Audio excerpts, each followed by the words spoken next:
ছাব্বিশের বিধানসভা নির্বাচনে কাঠিগড়ায় আশা ভঙ্গ হতে পারে বিধায়ক কমলাক্ষের, নাও পেতে পারেন বিজেপি টিকিট। মন্ত্রী কৃষ্ণেন্দু পালের মন্তব্যে এমনই ইঙ্গিত পাওয়া গেছে। টিকিট পেতে পারেন দুই মন্ত্রীর ঘনিষ্ঠ বিপ্লবকান্তি পাল, এমনও চর্চা শুরু হয়েছে বিভিন্ন মহলে।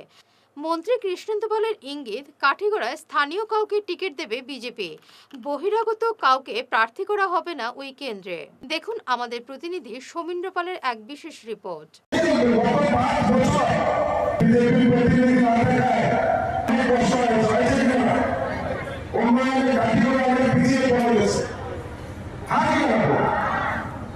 কিন্তু আপনারা লাস্ট পার্লামেন্ট ইলেকশনে এই কাঠিগড়া সমষ্টির সব সরকার নাগরিকরা আবারও ভারতীয় জনতা পার্টির উপর যে আশীর্বাদ